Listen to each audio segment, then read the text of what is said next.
Ҳамада салом алейкум бардору, хуш омадем ба канали Ҳасим Шарипов ва бо шумо ҳастам ман чунар вақта Муҳаммад Шарипов. Пешакӣ мегум бардору ки мақсади видео ягон каса ба ягон чӣ бовар кардан ё ин ки наоборот бовар накардан, маҷбур кардан нест. Ҳар як кас метавона ки ба калаи худаш фикр кунад ва ҳар як кас ҳақ дорад ки да чизе мехоҳад да ҳамон бовар кунад ва ё ин ки баръакс бовар накунад. Мақсади видео просто ради интерес. ва ссилкае ки дар комментарияи видео закрепичидагия бардор, агар ки шумо бихоҳед дар бурди ҷанговару бозингаро сумкор кунед, метавонед ба ҳамин ссилка гузашта регистратсия кунед ва фаромӯш накунед ки агар бихоҳед бонус ба даст биёрен, промокода истифода баред, метавонед то 6000 рубла бонус ба даст биёрен. Ҳам ссилка, ҳам промокод дар комментария. Ва агар ки шумо нахоҳед ҳамин корое ки дар видео рух додааст бо шумо рух бита, ҳатман ссилкаро хабар бигиред. Тамошои тарснок рафтем. соҳиби хона чандин бор шоҳиди корҳои ғайриоддии шид ки дар хонаи ӯ рух медод. Касере ки мегуфт бовараш намекардан ва хост ки кора доказат кунад ва дар меҳмонхонаш камера мемонад. аз чизе ки шумо мебинед нозӣ албатта ки шуморо ба ҳайрат меорад ва экспертҳои канали ма агар ки ҳаминҷо бошен анализ кунед ва фикрҳои худтонро дар комментария бинависед. Мисол, агар ки ба фикри шумо ҳаққонӣ боша, ба кадом сабаб метавона ҳаққонӣ боша, агар ба фикри шумо ки фейк боша, ба чӣ хотир метавона фейк боша? Дар комментария бинависед. Дар инҷа мо мебинем ки ҳама ашёҳо чапа шидастанд, дивани кожани калон чапа мешава ва камера боша и тарафу тараф тог хӯрдаста. Вақте ки соҳиби хона эксперимент мегзарона, мефаҳма ки одам и қадар суръат қатъи камера тог дода наметавонад.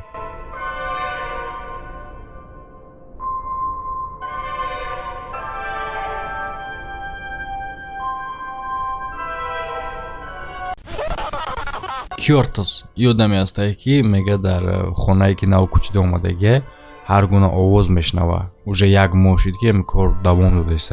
Не ки ягон тағйири ҳолата то ҳамин видеоро наметавонист ки ӯ ба навор бигира ва ягон каса нишон буда. Чӣ хеле ки фаҳмиден, албатта ки дар видео нозӣ шумо мебинед. Ҳамин хеле экспериментҳоро бардор шумо медонед ва як шаб ӯ мехоҳанд ки бо Ментис ва Пепси видео снимат кунанд ҳамроҳи рафиқаш. Не ки албатта ба мақсади чизе ки камера гирён карда буданд, ӯ мақсад нашуд ва камера дигар чиза ба навор гирифт. Албатта ки чизам чизи муҳимае. Кёртис ям ёдаме астае ки колара хӯрдааст ва ӯ рафиқша фаҳмонда натавонист ки чӣ ба чӣ хотир дарҳуӣ шид ва дасткае ки утюг мекунӣ ғалтид. Рафиқи ӯ и корро хат карда наметавонад ва мегреза айҷа.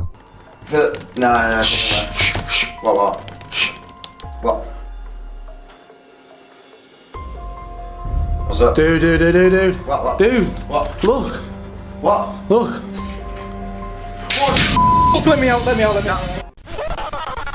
Дар Флорида як мард ҳар гуна овозоро мешнавад дар хонаи худаш ва албатта дар ин аср чикор мекунем? Мо камера мемонем то ки бинем сабаби овозоро куҷо меброянд. ва яке аз ин камераҳо як чизи хеле ҳам ғайриоддиро ба навор мегирад. Бисёриҳо мегӯянд ки и рӯҳи одами мурдагие ки мехоҳад чизеро бифаҳмонад. аз шумо бародор дар ин бора чӣ фикр мекунед? Дар комментария бинависед.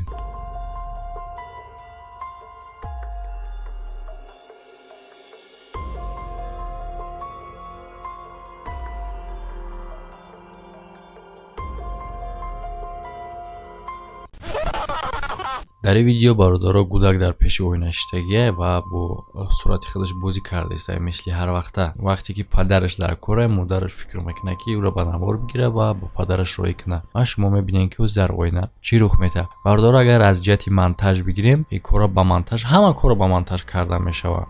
ҳамин хел эффекте ки дар оина суратат мемона ё ки дигар рафтор мекунад, ҳатто ман кадагӣ будам амира. Агар касе надида бошад, ссилкаш да подсказка меброяд, метавонем бирен тамошо кунед. А ин видео ҳаққония ё ин ки мисли ҳамин кори ман монтажа, метавонед шумо дар комментария бинависед.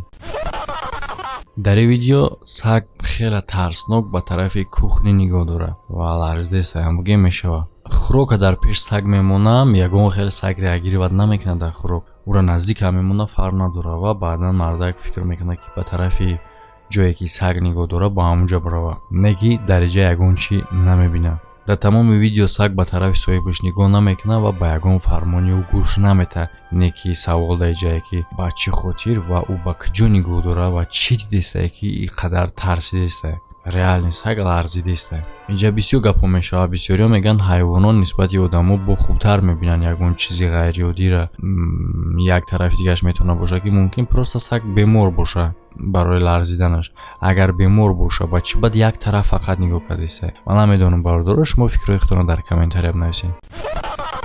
Камера дар кухни мондагӣ. Соҳиби хона як каси худаш танҳо зиндагӣ мекунад ва камера барои чӣ хотир дар кухни установид кард? Барои оне ки ӯ мега шабо микроволновка хид ба хид гирён мешид ва баъдан мо дар навор чӣ мебинем? Бутилка меҷунба ва баъдан дари микроволновка кушода мешава ва бо дари шкафай боло. Соҳиби хона мега ки дар хонаи ӯ палтергейст. баъдан чӣ кор мекунад ӯ намедонад ҳозираштар. Шумо бошем бардор, агар дар асл ҳамин кор боша рух ба худ дар хонаи шумо чӣ кор мекунед? Ҳамон замон ба фикр алиш мекунед ҷотона. Охранник ба тарафи здане мерава ки ӯ зданеро охраният кардааст. Ба чӣ хотир ба тараф мерава ки садои ғайриоддӣ мешнава. Вақте ки наздик мешава, даоҷа поҳои як гудак метовад дар камера. Не ки охранник мега ки дар вақте ки реални ҳамунҷа мерафт, даоҷа ягон каса надида буд, но дар камера метова. Вақте ки дуруни здани медуроя охранник дод мезана, салом, яъне ки привет, ва дар ҷавоби ӯ касе чизи мега, но намефаҳмаи охранники чӣ мега ӯ именно. Ва бисёриҳо меган ки монанд буд ба ёрӣ диҳин. Баъди овози дар мешава ва охранники мегаи дареро ки ӯ пӯшидагӣ буд, касе ҳуй кардаш ва ҳамихе садое мешава ки гӯё ки касе давидааста бошад. Ва баъди дуруни як кабинети дига медурояд ки дар оҷа ва қасди гудак мешнава, мегреза мебурояд оҷа, яъне ки зуруш намераса дига, ғайратш намераса. Баъди як чанд вақт пас охранник ин корша бас мекунад. I'm actually hearing something banging on the door. I'm hoping I'm going to catch this son of a bitch. Door was open again. Hello, security. Okay. Hello.